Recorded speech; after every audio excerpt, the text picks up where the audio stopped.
What do you think you have to do to become fluent in English? Do you have to sit at your desk and study every day? But didn't you do that in middle school and high school? And did it make you fluent in English? No. Hi, I'm Amika. I was born and raised in Japan, and I've never went to an English school as a kid or took any special lessons. I've always been lazy about studying, so today I'm going to show you how I got fluent in English without studying. Number 1, study first. I'm so sorry guys, I just said without studying. But if you have zero English skill, you must learn grammar first, because the foundation is the key. If you don't know the basics, you can't form sentences, and it's important to understand grammar. I see so many people try to speak with native speakers or watch English content first.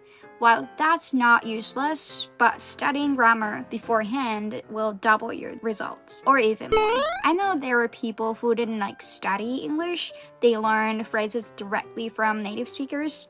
I think that's great, but I often see them making grammar mistakes, and I feel like that's taking a detour. Really? So here's why. Take this phrase, I gotta go. If you change the verb, you get, I gotta drive, I gotta make money, I gotta clean my room. Or if you change the subject, you get, you gotta forget her, or we gotta win this game. This is just one example, but it applies to countless sentences. If you try to copy phrases from native speakers without knowing grammar, you'll end up with tons of phrases to memorize, and it will take forever to remember them all. Plus, you won't be able to create your own sentences, which limit your expressions. Building a strong foundation really pays off later. Always have motivation or a goal. I know, I can be lazy and study consistently. It's hard. You need motivation. I once tried studying Chinese, but it didn't last long because my motivation wasn't strong enough. I was just like, it would be cool if I could speak Chinese. But that wasn't enough to keep me going. Do not create a fake motivation though. You will give up so easily. If you don't have strong motivation, let's set a goal. If you're in school, that could be exams. I studied so hard for my college entrance exam, and my English improved a lot because of it. If you're not in school, you can book a TOEIC test and study for that. But do not use TOEIC books. I recommend this book for learning English from scratch. It covers all the grammars you need for daily conversations, and there are both English and Japanese versions. But I personally recommend the English one because it's written in simple English, which helps you learn without relying on translation. But if the English version is too difficult for you, the Japanese one is also a good option because it's important to stick with it in the long run. There's no point in using a resource that you can't keep up with. The book comes in 3 levels, so you can choose the one that matches your ability. I used the blue one when I was a freshman in college, and it really helped me build a strong foundation in grammar. Read English in English. If you understand English but can't speak it fluently, it's probably because you're translating it into your native language. Stop doing that. Do you translate when you hear the phrase, I love you? Like, oh, I love you? Oh, love means I, and you means another, so it means I still. No, we don't do that, because we already know that I love you means I love you. If you keep translating everything in your head, no matter how hard you study, you'll never become fluent, because when you're talking to a real person, you don't have time to think about what everything means in your native language. So when you read English, it's important to grasp the concept behind the words rather than just translating them directly into your native language. For example, instead of thinking of want to as simply meaning 何々したい in Japanese, you should understand it as the feeling or desire to do something. This way, you're understanding the meaning and emotion behind the words, which helps you read English in English. Watch tons of English content with 2 subtitles. After you study grammar, should you start keeping diaries in English or talking to foreigners? Not yet. English expressions can be quite different from Japanese. For example, if you want to compliment someone who was good at singing, what would you say? You'd probably say, "You're good at singing." This isn't wrong, but native speakers are more likely to say, "You're a good singer." If you translate directly from Japanese to English, you might sound a bit unnatural, just like how non-Japanese speakers sound a little off when they translate their language directly into Japanese. And this is why you should watch English content to understand what expression native speakers use in real life.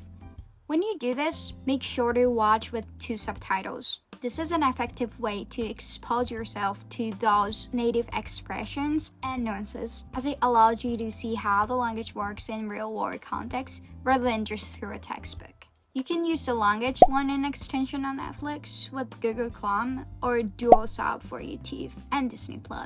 This approach will greatly improve your listening and speaking skills. I started watching Netflix with 2 subtitles after I got into college, and I would watch for 3 to 4 hours a day, sometimes even more.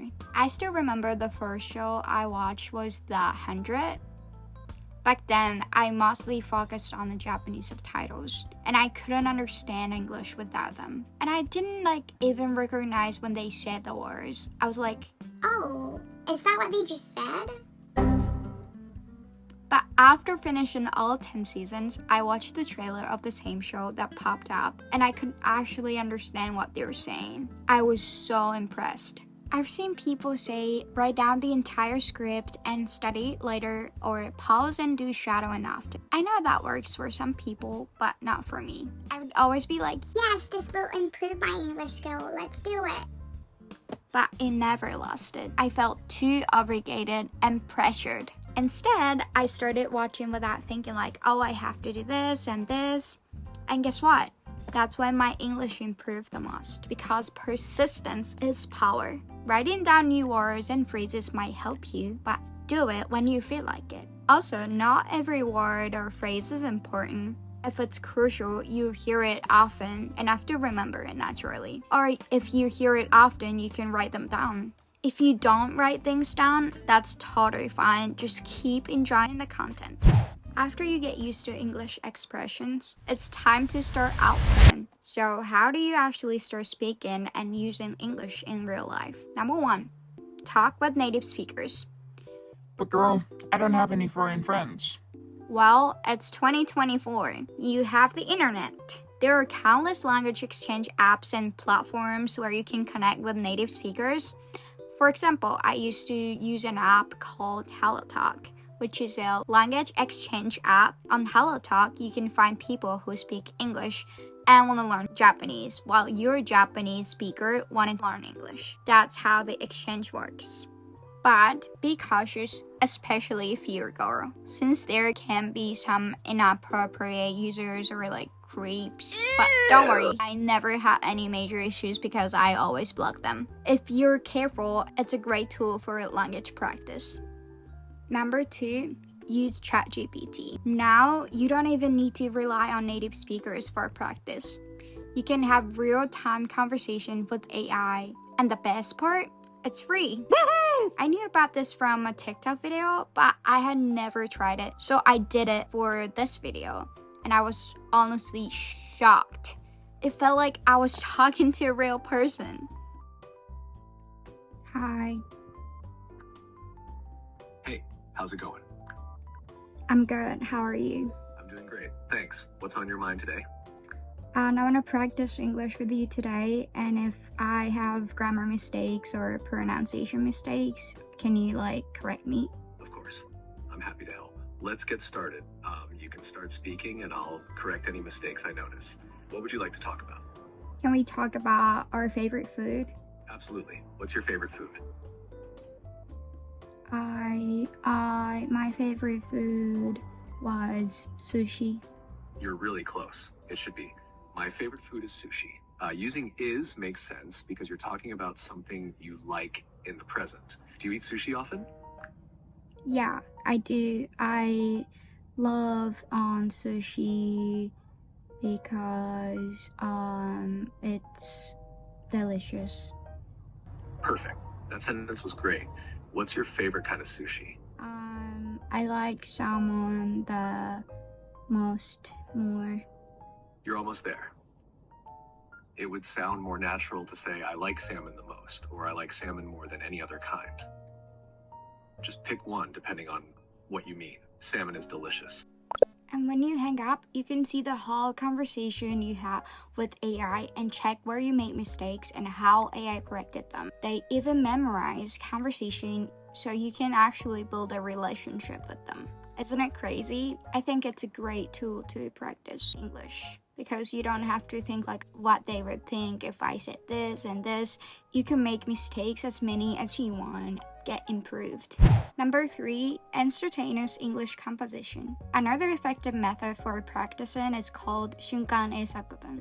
There are tons of practice videos on YouTube if you search for 瞬間英作文. These videos display your sentence in Japanese, and your task is to quickly think of how to say it in English. This exercise helps you respond faster in conversation by training your brain to come up with English sentences quickly in various situations. It's especially useful for improving your speaking speed and fluency when you're in real-life conversations.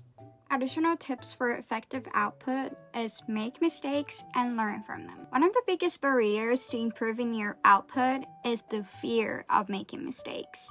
But remember, no one learns without making a few errors along the way. Whether you're speaking with native speakers, chatting with AI, don't be afraid to make mistakes. They're essential stepping stones to fluency. Another thing is consistency. It's not just about the method you use, but also about how often you practice. Make outputting part of your daily routine, even if it's just for 10 to 15 minutes a day. Over time, these small efforts compound and you'll notice significant improvements in your fluency and confidence. So to sum up, step 1, you have to study grammar first. Step 2, you can just enjoy English content like TV shows, movie, YouTube, and learn how they speak English in real life. Step 3, you start outputting by talking to native speakers, chatting with AI, and instant English composition. I hope you find this video useful, and if you did, I'll be happy if you give this video a thumbs up and subscribe my channel. If you want to know how to improve your pronunciation skill, please check my first video.